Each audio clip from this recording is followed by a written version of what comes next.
রবিবার রাত ১২টা নাগাদ প্রাচীন মায়াপুর লিংক রোডে রাম ঘোষের বাড়িতে আক্রমণ চালালো বিজেপি আশ্রিত দুষ্কৃতীরা। এ বিষয়ে নবদ্বীপ থানায় ৯ জনের নামে লিখিত অভিযোগ করেছেন তিনি। আসুন শুনে নিই কী বললেন রাম ঘোষের ভাই, স্ত্রী এবং কন্যা। এছাড়া অন্যতম অভিযুক্ত বিজেপি নেতা তন্ময় কুণ্ডু এ বিষয়ে কী বললেন শুনুন।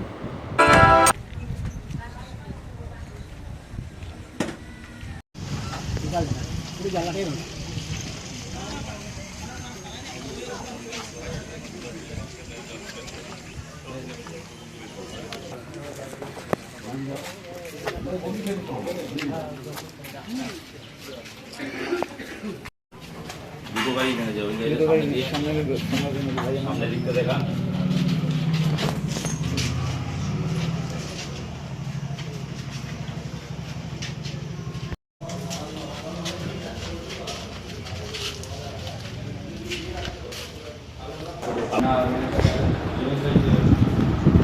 তোমার চাবিটা রাখার দরকার ছিল।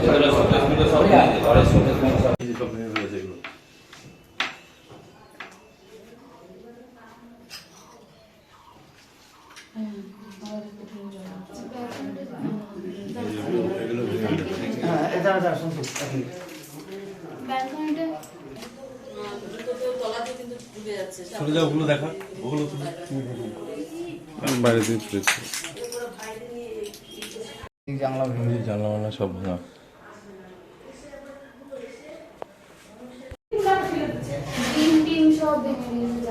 কি ঘটনা ঘটেছিল? আমি বসেছিলাম, জাস্ট আমি মুড়ি খেতে বসেছি, তখন বাইরে দিয়ে প্রচন্ড আওয়াজ শুনতে পারি। সে আমি বেরিয়ে এসে বুঝতে পারলাম যে মা বুনু প্যানিক করছে, না বাইরে দিয়ে সব ইট ছোড়াছড়ি করছে। মা বলছে অনেকগুলো মোটরসাইকেল নিয়ে ছেলে ফেলে এসেছে, ওরা ইট ছোড়াছড়ি করছে। তার সেকেন্ডের মধ্যে দেখছি আমাদের বাইরের দরজা ভেঙে এখানে স্কুটি মোটরসাইকেল ফেলে ভাঙচুর করছে। এবং আমরা বলছিলাম বলে করোনা আমাদেরকে রেপ থ্রেটস অন্যরকম বাজে বাজে গালিগালাজ করানো হয়েছে। তারপর কিছুক্ষণ পরই দরজা ভেঙে ঢোকা হয়েছে। আমরা দাঁড়িয়েছিলাম, আমাদের গায়ে আমাদের এম করে ইট ছোড়া হয়েছে। সিটগুলো সব ওখানে পড়ে রয়েছে, সব আমাদের অ্যাকোয়ারিয়াম ভেঙে দেওয়া হয়েছে, ওপরের কাঁচটা সব আমাদের ঘরের ভেঙে দেওয়া হয়েছে, ব্যালকনিও ভেঙে দিয়েছে। মাকে মেরেওছে, আমাকেও মারার চেষ্টা করা হয়েছে, আমাকেও ধাক্কা টাক্কা দেওয়া হয়েছে, ইট ফিট লেগেছে। কটা নাগাদ ঘটনা ঘটে? এটা ঠিক 11:50 নাগাদ হয়েছে। কতজন এসেছিল? প্রায় 40 জন, 30 থেকে 40 জন। এদের মধ্যে কাউকে কি তুমি ব্যক্তিগতভাবে চিনতে পেরেছো? আমি তো অ্যাকচুয়ালি এখানে থাকি না, তো আমি ওভাবে চিনতে পারবো না, বাট আমার বাবা মা ওরা চিনতে পেরেছে। আমি মুখ দেখলে আইডেন্টিফাই করতে পারবো।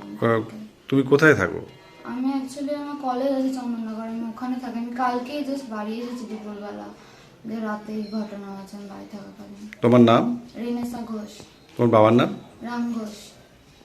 আর কে ইনজুর্ড কে হয়েছে? আমার মা ইনজুর্ড হয়েছে, আমার বোনরও লেগেছে। কিভাবে ইনজুর্ডটা কিভাবে হলো? আমার মাকে ধরে মেরেছে, আমার মাকে লিটারালি ঠেলা মেরে ফেলেছে, প্রচন্ড ফোর্সে এসে মা পড়ে গেছে, তারপর ধরে মেরেওছে। আমি সাইডে ছিলাম, বাঁচাতে গেছিলাম, আমারও লেগেছে। আর একজন আন্টি এসেছিল আমাদের হেল্প করতে, তাকে মেরেছে, হাত ভেঙে গেছে তার। হসপিটালে আমার মা হসপিটালাইজ, আন্টি হসপিটালাইজ। আমার বোনেরও পায়ে সব লেগেছে, ও আমার জেঠি বাড়িতে আপাতত রয়েছে। আপনার নাম? আমার নাম লক্ষণ ঘোষ। আপনি রাম ঘোষের কে হন? আমি রাম ঘোষের ছোট ভাই। আপনি কি এখানেই থাকেন? না, আমি 2014 সাল থেকে কৃষ্ণনগরের স্থায়ী বাসিন্দা, কিন্তু আমার ভোটার কার্ড এখানেই, আমি এখানেই ভোট দিই। আচ্ছা, কালকে রাতে হঠাৎ আপনি এলেন কেন? কালকে রাতে আমি এসছি 11:55 যখন ঘড়ির কাটায়, তখন আমার এখানে আমার দুটো দাদা আছে, রাম ঘোষ আর বুদ্ধদেব ঘোষ। বুদ্ধদেব ঘোষের মেয়ে বিয়াঙ্কা ঘোষ আমার ভাইজি, ও আমাকে ফোন করে। তখন ও হাওমাও করে ফোনে কান্নাকাটি করছে, আর আমাকে বলছে কাকা, বড় কাকা এর বাড়িতে প্রচুর লোকজন এসছে, দিদিভাই বাড়ি আমার রামের বড় মেয়ে দিদি ভিতরে আছে, কাকিমা ভিতরে আছে, ছোটো বোন ভিতরে আছে, কাকাও ভিতরে আছে, ওদের সবাইকে মেরে ফেললো, তুমি তাড়াতাড়ি আসো।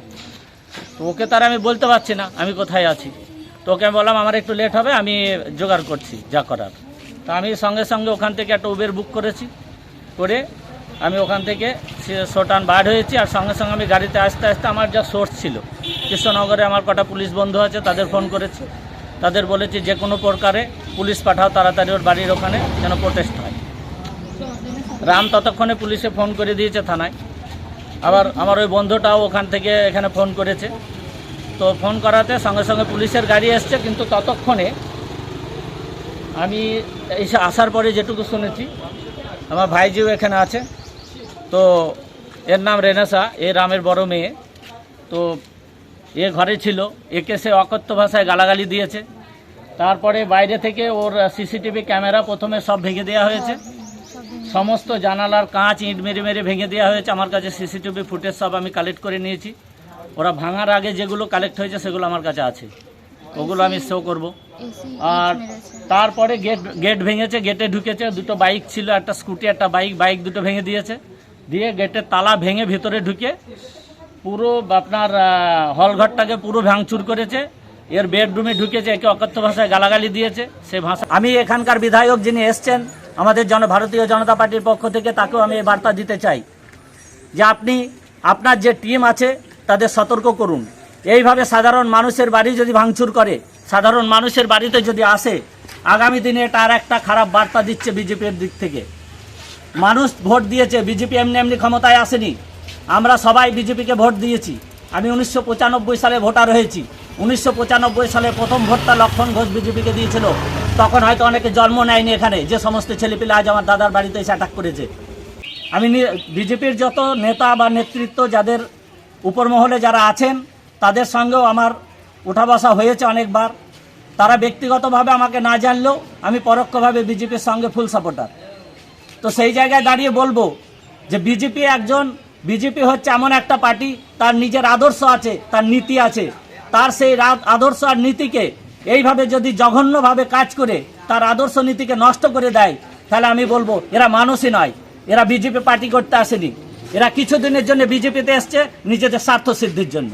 কি কাউকে আইডেন্টিফাই করতে পেরেছেন? বেশ কিছু লোককে আইডেন্টিফাই করা হয়েছে। একজনের গাড়ি এখানে অলরেডি আটক করা হয়েছে, সেই গাড়িটা সে নিয়ে যেতে পারেনি, যে বাইকে সে এসছে তার বাইকের নেম প্লেট দেখে আমরা নেটে সার্চ করেছি, সুরজিৎ বিশ্বাস। আপনি কি আপনার নিজের জন্য বা আপনার সন্তানের জন্য অথবা আপনার পরিচিত কারোর জন্য এমন একটা কম্পিউটার সেন্টার খুঁজছেন? হ্যাঁ, ঠিকই ধরেছেন, আশালয় কম্পিউটার সেন্টার, যেখানে আধুনিক টেকনোলজি দ্বারা আধুনিক ল্যাবে এবং প্রশিক্ষণপ্রাপ্ত শিক্ষক শিক্ষিকা দ্বারা স্কুলের বিভিন্ন কোর্স অথবা ডিপ্লোমা কোর্সগুলো করানো হয়। আশালয় কম্পিউটার সেন্টার হচ্ছে একেবারে সরকার অনুমোদিত এবং রাষ্ট্রীয় যুব কম্পিউটার প্রশিক্ষণ কেন্দ্র দ্বারা স্বীকৃত এবং ISO সার্টিফাইড। আশালয় কম্পিউটার সেন্টারে ভর্তি প্রক্রিয়া শুরু হয়ে গেছে এবং সিট কিন্তু লিমিটেড, তাই দেরি না করে সত্বর যোগাযোগ করো। যোগাযোগের জন্য ফোন নাম্বার, যাবতীয় ডিটেলস কিন্তু শেয়ার করা আছে। আপনার নাম? আমার নাম শর্মিলা সাহা। আপনি হসপিটালে ভর্তি কেন? আমি আমার দাদা রাম ঘোষ বাড়িতে ভাঙচুর হয়েছিল, রাস্তার সামনে ছিলাম, বিজেপির ছেলেরা ধরে মেরেছে আমার। আপনি বাড়ির ভেতরে ঢুকে মেরেছে না বাইরে ছিলেন? আমি দাদা ভাইয়ের বাড়ি এখানেই ছিলাম, আমাকে টেনে এনে হাসতে মেরেছে। কটার সময় এটা? তখন 12:25 বাজে। চিনতে পেরেছেন কারা মেরেছে? হ্যাঁ, চিনতে পেরেছি। সুরজিৎ বিশ্বাস ওরফে ফটিক। আচ্ছা, এই একজনকেই চিনেছে? আমি একজনকে চিনেছি, আরো ছবি দেখলে চিনবো, সবার নাম তো বলা যাচ্ছে না। তখন ও গালাগালি দিচ্ছে, বিপর্যভাবে গালাগালি আনার মতো না। ওরা জিতেছে, এখন ওদের এখন রাজ্য, আমরা তৃণমূল করতাম, তাই আমাদের উপর এরকম মারধর করে তারা এখন রাজত্ব করবে, এটাই আর কিছুই না। ওদের উপর খার, আর এখন আমরা জানতে আমাদের কেন মারলো, এটাই আমাদের, আর কিছু না। কেন মারলো আমাদের? আপনি কি চাইছেন? তাদের এরকম করেছে, তাদের একটা বিচার তো হবে, বিচার তো দেখতে হবে। বলুন, দাদা ভাইয়ের ঘরে কিছুই নেই, সব মেয়ে দুটো, বাচ্চা দুটোকে কাছে মেয়াপুর রিং রোডের ঘটনা, 5 নম্বর ওয়ার্ড। আপনার নাম কি? আমার নাম বাণী ঘোষ। আপনার স্বামীর নাম? রাম ঘোষ। কি হয়েছিল কালকে রাতের ঘটনা? কালকে আমরা যখন খাওয়া দাওয়া করে ঘুমাতে যাচ্ছি, হঠাৎই দেখছি যে আমার গেটে প্রচণ্ড আওয়াজ হচ্ছে, মানে এত আওয়াজ হচ্ছে, আমরা ভাবছি যে কী হলো, হঠাৎ কোথাও কিছু হচ্ছে নাকি। দিয়ে আমরা গেটটা খুলে একটু দেখছি আমার গেট ভাঙচুর করছে। তখন সঙ্গে সঙ্গে আমি শাটারটা টেনে দিয়ে লক্ষ্য করে দিলাম। এবার ওরা কী করে, যখন খুলতে পারলো না তখন ওরা পাঁচিল টপকে সব ঢুকে পড়ে আমার ওই দিনের তালাটা ভাঙলো। ভেঙে আমার হাজব্যান্ডের ওখানে মোটরসাইকেল ছিল, আমার স্কুটিটা ছিল, ওরা এত বড় বড় সব রড নিয়ে এসছে, সেই রড দিয়ে দুটো ভেঙে ফেললো। ভাঙার পরে জানলা দিয়ে বলছে এই দরজা খোল, এই দরজা খোল, দরজা যদি না খুলিস তাহলে ঘরে গিয়ে তোদের রেপ করবে। তখন আমরা বলছি দরজা খোলা হবে না। যখন বলছি দরজা খোলা হবে না, সঙ্গে সঙ্গে ওরা লাঠি মারলো, লাঠি মারা আর রড মারছে, মারতে মারতে হঠাৎ এমন জোরে মেরেছে যে দরজা একদম পুরো ভেঙে গেছে, মানে খুলে গেছে। খোলার সঙ্গে সঙ্গে রডটা নিয়ে ঢুকলো, ঢুকে আমাকে এক ধাক্কা দিল, ধাক্কা দিয়ে আমাকে ফেলে দিল, ফেলে দিয়ে আমার ঘরের যত জিনিস ছিল সব ভাঙচুর করলো। এবার আমার মেয়ে যখন বলতে বললো আমার মাকে মারছে কেন, মাকে মারছে কেন, তখন আমার মেয়েকেও এক ধাক্কা দিল। মেয়ের বয়স কত? আমার মেয়ের একটা মেয়ের হলো 19 বছর, যে আমার উপর পড়েছিল, আর আমার একটা 10 বছরের মেয়ে আছে, তাকে এক ধাক্কা দিচ্ছে, সে ছিটকে গিয়ে ওখানে কাচের মধ্যে পড়েছে। আর আমার ঘরের যাবতীয় যা জিনিস ছিল সব ভেঙে টুকরো টুকরো করে দিয়েছে। তখন আমি দেখলাম যে খুব নিরুপায় হয়ে তখন আমি বাইরে বেরিয়ে আসলাম। আমি যা করার এখন বাইরে করো, আমরা তো তোমাদের কোনো ক্ষতি করিনি। আমরা বলছি তোমরা জিতেছো ভালো কথা, তোমরা আবার সব কিছু করো, কিন্তু আমরা কি অন্যায়টা করেছি যে আমার বাড়ি তোমরা ভাঙচুর করছো? বলছে তোর স্বামীকে বের কর, তোর স্বামীকে মার্ডার করবো। আমি বলছি আমার স্বামী বাড়িতে নেই, আমার স্বামী সবসময় বাড়িতে থাকে না, আর আমার বাড়িটা কেন ভাঙচুর করছো? বলছে তোর স্বামী বাড়ি বানিয়েছে, তোর স্বামীর বাড়ি আমরা ভাঙচুর করবো। দিয়ে আমাকে তখন কি করলো, আমি যখন দাঁড়িয়ে আছি, ওইখান থেকে একটা ছেলে, ওই সুরজিৎ বিশ্বাস, তখন আমি ওকে চিনতে পেরেছি, আমাদের পেছনে পাড়ায় বাড়ি আর কি। ও ওখান থেকে ছুটে এসে আমাকে এমন এক ধাক্কা দিল, ওই বাইরেও আমাকে মেরেছে। তখন ওই আমি স্কুটিটা থেকে ধপ করে পড়ে গেলাম। পড়ার সঙ্গে সঙ্গে তখন আরেকটা ছেলে তখন কি করলো, ওকে এক থাবড়া দিয়ে তখন বাইরে বের করে দিল, বলছে মেয়ে ছেলে গায়ে কেন হাত দিচ্ছিস। দিয়ে তখন বাইরে বেরিয়ে গিয়ে তখন ওই যে সিসি ক্যামেরা, আমার এসি, তারপর যে কাজ যাবতীয় আছে একদম রড দিয়ে পিটি সব ভাঙছে। দিয়ে আমি বলছি কি তোমরা কাজগুলো কেন ভাঙছো, কাজগুলো কেন ভাঙছো? চুপ করুন, এতদিন আপনারা রাজত্ব করেছেন, এখন আমরা রাজত্ব করবো, আমরা এখন সব কিছু ভাঙচুর করবো। দিয়ে তখন কি করবে, সেই আমরা তখন এরা তখন সব পাড়ার লোক সব ছুটে আসলো, ছুটে আসার পরে এবার পাড়ার লোককে তখন ইট পাটকেল দিয়ে মারতে গেলো, তখন আমাকে মারতে গেছে, তখন ওর সেই ইটটা গিয়ে ওর লাগলো, দিয়ে ওর হাতটা পুরো ভেঙে গেল। তাহলে আমরা কোন রাজত্বে বাস করছি বলেন? আপনার ওরা জিতেছে, আমি চাইছি দোষীদের শাস্তি হোক। গতকাল প্রাচীন মায়াপুরে রাম ঘোষ নামে এক ব্যক্তির বাড়িতে আক্রমণ হয়েছে এবং ভাঙচুর হয়েছে এবং তার স্ত্রী এবং ভাইয়ের বউ হসপিটালে ভর্তি। এবং কিছুক্ষণ আগেই রাম ঘোষ নবদ্বীপ থানায় একটা অভিযোগ করেছেন এবং তাতে অভিযুক্ত হিসেবে আপনার নাম রয়েছে, কি বলবেন এই ব্যাপারে? আমি এই বিষয়ে কিছু জানি না। কালকে আপনারাও সবাই জানেন যে আমার এখানে ডিজের প্রোগ্রাম ছিল, বিজয় উৎসব ছিল, এখানে সবাই আনন্দ করছিল। রাত্রি 12:30টার সময় আমি খবর পাই যে রাম ঘোষের বাড়িতে নাকি অ্যাটাক হয়েছে। আমি সেই মুহূর্তে বাইকে করে যাই, প্রাচীন মায়াপুর বাজারের ওখানে কয়েকজনকে দেখতে পাই। আমি সুরজিৎকে জিজ্ঞাসা করি এখানে কী করছিস এবং কী হয়েছে। সুরজিৎ বলে যে আমিও ঝামেলা শুনে এসেছি।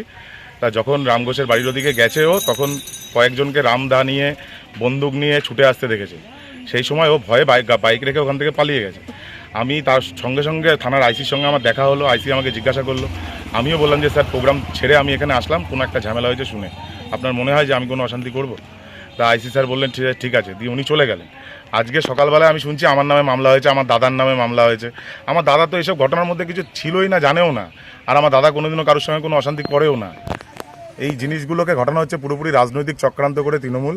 যে আর আমাদেরও একটা ছেলেকে ওখানে মারধর করা হয়েছে, রাম ঘোষের লোকেরা মারধর করেছে, সে হাসপাতালে এই মুহূর্তে ভর্তি আছে। কি নাম তার নাম গোপাল সূত্রধর সম্ভবত। কালকে রাত্রেবেলাতেই সে ওখানে অ্যাডমিট হয়েছে। এই জিনিসগুলোকে পুরোপুরি চক্রান্ত করে আমাকে ফাঁসানোর চেষ্টা করা হচ্ছে, আর কিচ্ছু না। এটা তাহলে পুরোপুরি রাজনৈতিক চক্রান্ত? পুরোপুরি রাজনৈতিক চক্রান্ত। রাম ঘোষের বাড়িতে আমি শুনেছি অ্যাটাক হয়েছে, সেখানে তৃণমূলের লোকজনও ছিল। এবার তাদের গোষ্ঠীদ্বন্দ্বের জন্য তারা এখন বিজেপিকে মধ্যে ফাঁসিয়ে বিজেপিকে বদনাম করার চেষ্টা করছে। নবদ্বীপ শান্ত রয়েছে, এটা সারা নবদ্বীপের মানুষ জানে। নবদ্বীপে কোনো সাধারণ মানুষের বাড়িতে বা তৃণমূল কর্মীর বাড়িতে অ্যাটাক হয়নি। আমরা তাদেরকে মাছ ভাত খাইয়ে তাদেরকে বাড়িতে ফিরিয়ে দিয়েছি, যারা বাড়ি ছাড়া হয়েছিল। আপনারা আমার এলাকায় খোঁজ নিতে পারেন, এলাকায় খোঁজ নেবেন, যারা যারা বাড়ি ছাড়া হয়েছিল ভয়ে, আমি তাদেরকে বাড়ি ফিরিয়েছি এবং তাদেরকে মাছ ভাত খাইয়ে তাদেরকে বাড়ি ফিরিয়ে দিয়েছি। ঝামেলা অশান্তি আমরা চাই না। ভারতীয় জনতা পার্টি ঝামেলা অশান্তি করার দল নয়। ঝামেলা অশান্তিকে যে বাতাবরণ তৃণমূল কংগ্রেস তৈরি করেছিল বিগত দিনে, সেই বাতাবরণটাকে শেষ করার জন্য ভারতীয় জনতা পার্টি ক্ষমতায় এসেছে, যাতে রাজনৈতিক প্রতিহিংসা বদল হয়। আমরা কারুর বাড়িতে আমার কোনো ছেলে হোক বা আমরা কেউ যাইনি, আমরা এখানে আনন্দ করছিলাম। চক্রান্ত করে আমাদেরকে ফাঁসানোর চেষ্টা হচ্ছে নিজেদের গোষ্ঠীদ্বন্দ্বের কারণে। এছাড়াও আরেকটি আক্রমণ হয়েছে ভোলানাথ শিকদার নিমতলা।